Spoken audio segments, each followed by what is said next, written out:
In this tutorial, I am going to take these 3 photos and I'm going to take it into Photoshop, Photomatix, and Lightroom to create this photo. Hey everybody, this is Captain Chemo and I am getting ready to post-process another photo for my HDR blog. But this time I've decided to record it so you can follow along and see how I process my images. I'm going to go ahead and load my 3 exposures. I like to load my images straight, drag and drop right onto the Photomatix window. You can of course load it from clicking the load bracketed photos button. I'm going to go ahead and hit OK. I don't need to worry about anything. My images are already here, so I'm just going to click OK here. Now I'm going to go through here. I won't need align source images. I won't need remove any ghosting. Reduce noise I'm going to leave checked at 150. Reduce chromatic aberration, I'm going to uncheck that. And I'm going to hit OK. So we are in our tone mapping window now, and this is the photo we're going to be working with. This is a 3 exposure HDR image from West Palm Beach. I am going to first start with presets. I only have the default presets installed in this in the new version here, 4.1. So what I first like to do is I like to go ahead and just go through the presets just to kind of give me an idea of where I want to start from or how I want the image to look. Okay, so I like the color. I like the color here with the grunge, but I like the natural look here with the painterly preset. But let me keep going just to see some of the other results. So I think I am going to start with painterly and increase the saturation a little to look like enhancer. Well, now that I have the painterly preset selected, I'm going to, I guess the first thing I'm going to do is I'm going to increase the saturation because I kind of like the color from grunge, and then I'm going to smooth it out a little bit here. So I'm going to go down here and do the micro smoothing, increase the micro smoothing a tad. Next I'm going to go back up to strength here. I'm going to reduce it down just a tad here, and what this does is this will darken my foreground just a little bit and then bring out and lighten up the sky so the eye kind of moves towards the sky, which is more natural.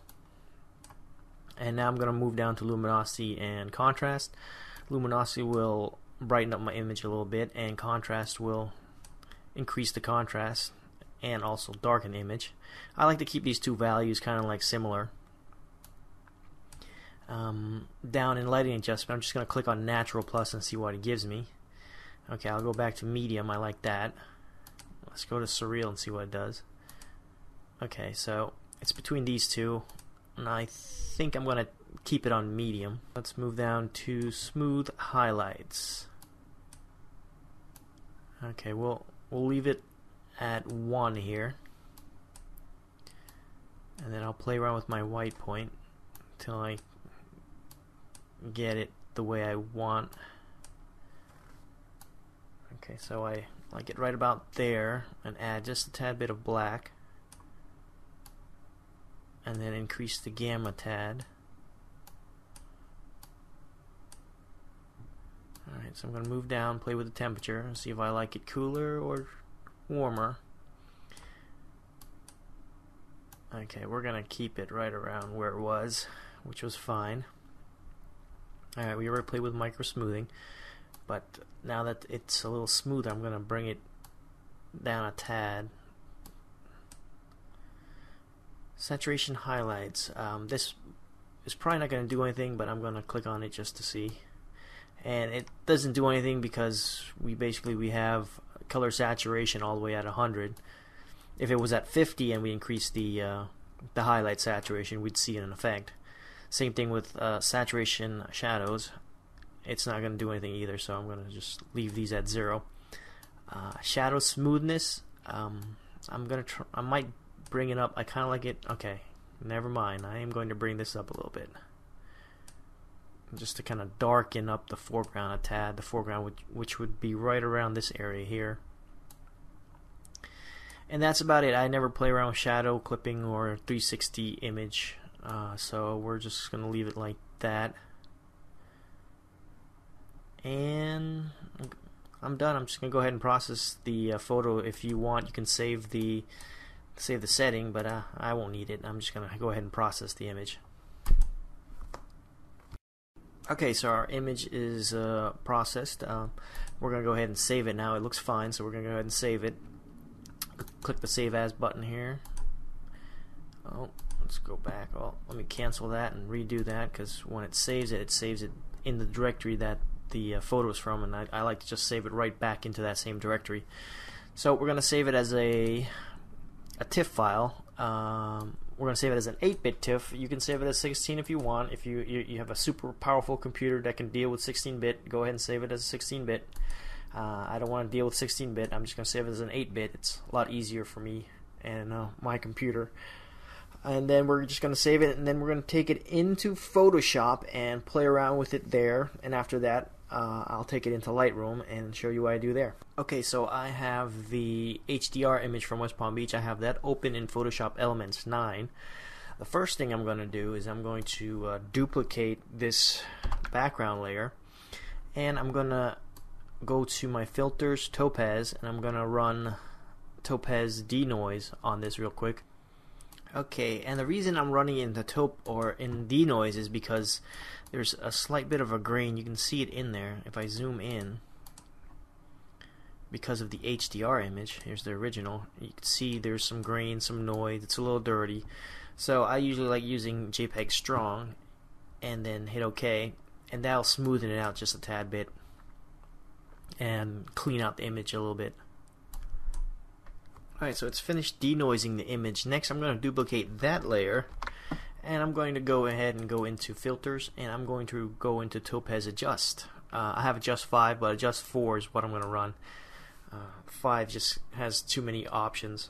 Okay, so we're in Topaz Adjust now. What I'm going to do is I am going to run one of the presets, and that preset is called Neutralizer by Jorge Diaz, and I like that because of the contrast. And I am just going to go ahead and hit OK. I'm going to use that. It looks a little crazy, but bear with me here. You can see here the difference. I'm going to hit OK and let it process. Okay, so Topaz Adjust is done processing the photo. Here you can see the Topaz image, and then our other image, or our HDR image, below. And what we're going to do is we're going to add a layer mask right here. Click there and you'll add a layer mask right here. And then what I'm going to do is I am going to invert that layer mask by Control I on PC, or I believe it's Command I on Mac. So that'll make it black, which what it basically does is it just hides everything on that layer. And then what we're going to do is we're going to go get the paintbrush tool. I hit B for paintbrush. And then make sure your foreground color is black, or white actually, because we're going to want to reveal back the image here. So I'm going to zoom in here real quick, and I'm going to show so you can see what I plan on doing here. Go back to the paintbrush tool and make sure the opacity is, let's go ahead and do 50. I usually do 20 for the subtle graduation, but I'm going to do 50 here so you can kind of get a better understanding what I'm doing. So I'm just going to bring back that adjust right there by painting in white, so you can see that it adds just a little more contrast to the image here. So I'm just going to keep painting here. Now I'm not going to spend too much time being perfect because I'm recording this video, so I'm just going to make it just a little nice here, and that should be fine. So we'll see the before and the after, and then I am going to zoom out on it and go ahead and save this. I'm going to save it again. I'm going to save it as a PSD file. This is my next stage. What I usually do is save it as TIFF, and then I save it as PSD, and I take that PSD into Lightroom. But before we go into Lightroom, I'm going to do a few more things here in Photoshop. Okay, so before we go on to the next step, let me go ahead and play around with the opacity. This is the reason I like creating new layers for every time I add a new effect to the image. I'll create a new layer here. just so I can play with the opacity in case I don't like the intensity of that image that I affected with topaz or denoise or whatever. So I'm going to go ahead and play with the opacity, and you can see the difference here. And I am just going to bring it down, maybe 90, down to 90%. So let's go ahead and zoom in again just to kind of get a better idea.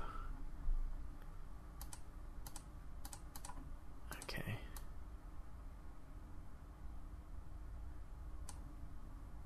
Well, you know what? I'll leave it at 100 because it looks fine at 100. But you kind of get the idea by using opacity, or by creating another layer and then using opacity to adjust the intensity of the image. Okay, so next what I'm going to do is I am going to hit the Control Shift Alt E. On Mac it's Command Shift Alt E, and what that does is that takes all the layers here. Let me go ahead and close these windows out so you can get a better view of the layers.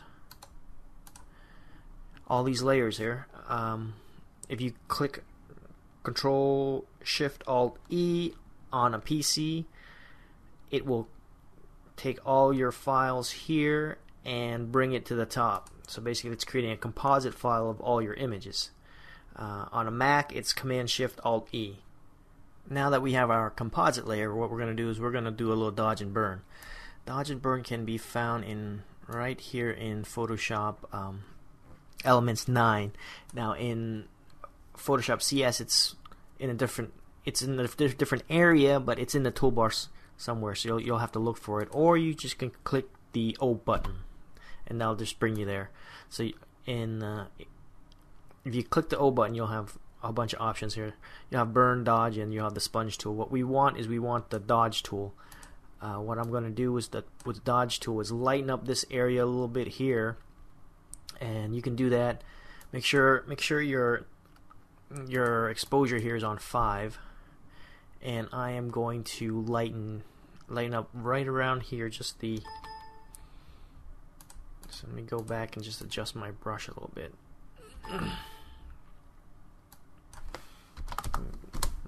Increased it about 200 here. And then we're just going to paint in a little bit here. Let me just make it a little bigger. Now if you hold you play around the little brackets key there, the bracket key, that will increase or decrease your brush size without having to go up here. So we're just gonna paint a little bit here, just kind of to lighten it up a little bit, just around this area, because this area back here seemed a little darker to me.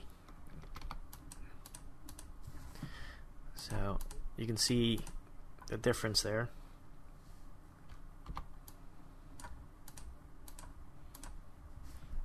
And what we're going to do here is we're going to adjust opacity just a little bit so it doesn't affect it that much.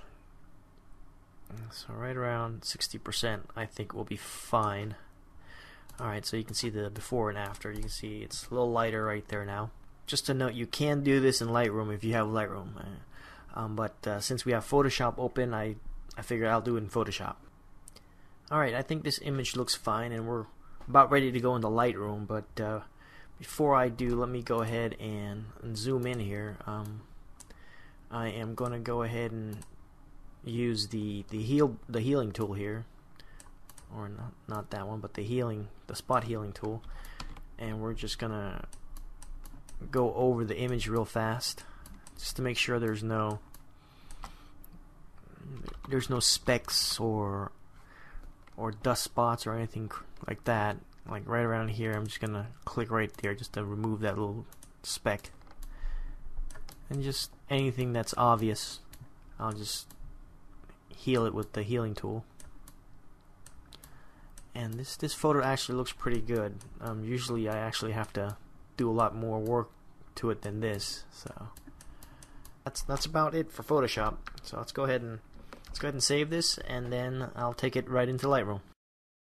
Alright, so I have the photo open in Lightroom now. I have the photo now in the develop module. What we're gonna do is we're we're gonna play around with the color temperature, the contrast, the exposure, the colors, the tones. I like to do all that now in Lightroom. I don't do it anymore in Photoshop. Lightroom is just a lot easier for me to do that type of stuff. Okay, so let's get started. The first thing I do is I like to walk through the first batch of sliders here. Play around with my temperature a little bit and see if I like it. Okay, so I kind of like it a little warmer. Just play around with it for taste here.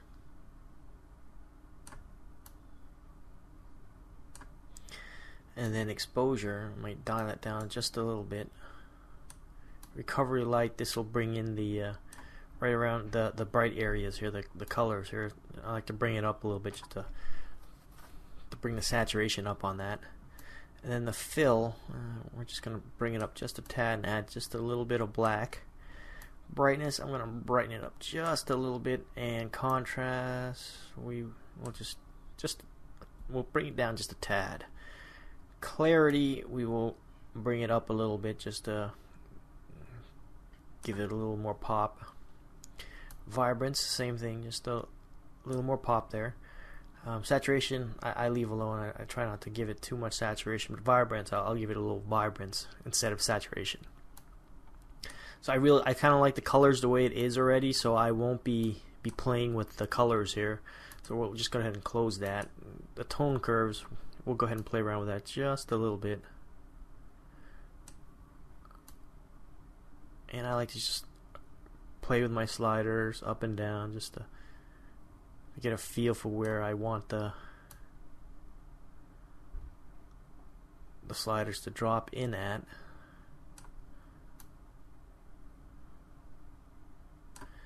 That looks good there, so let's go ahead and close that. Split toning, I do a lot of split toning, but for this I don't see me needing it.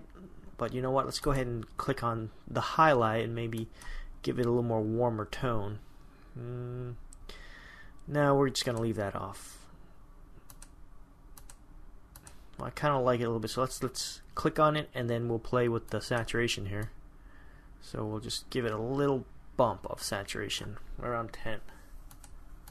So that just gives it a little bit of a warm tone. So I like that. I'm gonna go ahead and close that and move on to the next batch of sliders. Right here is detail. This is where you can sharpen up your image and remove some noise. We already removed noise, so we don't need to remove any more noise, but I would like to sharpen up my image a little bit, so we're gonna just sharpen it up from here. And you can see this is the preview area here.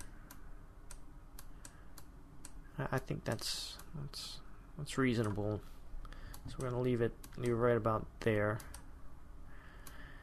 And then let's go ahead and close out the... Okay, so next is just effects. I like to go in and give it a little bit of a vignette to kind of draw the eye towards the center of the photo. And these are all the options you have with vignette. And I think that looks pretty good right there. Grain, I won't worry about that. I don't like my photos being grainy, so I won't worry about that. Okay, I think that looks good, and this was the before, and then this is the after, so you can see there's a big difference there. What I do notice though, and I'm going to fix this, is right around here it's kind of bright, so when I'm looking at the photo my eye goes right around here. So there's two ways I can fix this. I can use the gradient tool here, or I can do the brush tool. Gradient tool will be a little more even, I think, so I'm going to go ahead and use that instead. So I'm just going to drag it and right about there, and then I'm going to bring my exposure down to that right there and just play around with it. And I think it looks good. Let me go ahead and turn that off, turn it on. Yeah, that looks good. So I hit done, and that's it. That's what I do in Lightroom. The photo looks good. So if we were to go back, this was our before image and this is our after, or we can just kind of go to the split here. You have the before and then you have the after. Alright, well, I hope you enjoyed the video. Make sure to sign up for my YouTube channel, or subscribe to my YouTube channel, and don't forget to visit CaptainKimo.com. You know, I have a bunch of other stuff over there, so check that out.